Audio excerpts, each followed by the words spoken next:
और अब बात करेंगे डॉलर की ऊंची उड़ान की और आपको ये अहम खबर पहुंचाएंगे कि डॉलर मजीद 2 रुपए महंगा हो गया है। अहम खबर आप तक पहुंचा रहे हैं, इंटरबैंक में डॉलर मजीद 2 रुपए महंगा हो गया। इंटरबैंक में डॉलर 162.16 से बढ़कर 164.16 रुपए की नई बुलंद तरीन सतह पर जा पहुंचा है। यह अहम खबर आप तक पहुंचा रहे हैं।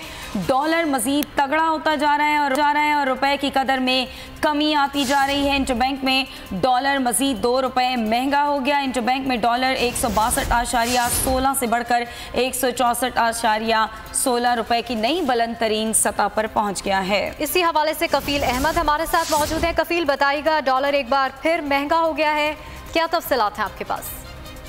देखें, इंटरबैंक मार्केट के अंदर जो डॉलर है वो 2 रुपए 34 पैसे जो है वो महंगा हुआ है और 162.16 से बढ़कर 164.50 लेवल के ऊपर इस वक्त जो है वो ट्रेड कर रहा है। मजमूई तौर पर अगर देखें तो अगर जो 2 सेशन है उसमें 2 रोज के दौरान जो है वो 7 रुपये 18 पैसे का इजाफा रिकॉर्ड किया गया है और अगर हम सिर्फ जून की बात करते हैं तो उसमें 16 रुपये का जो है वो इजाफा हो गया डॉलर कदर में। जी ठीक है, बहुत शुक्रिया कफील अहमद, आपने अपडेट किया।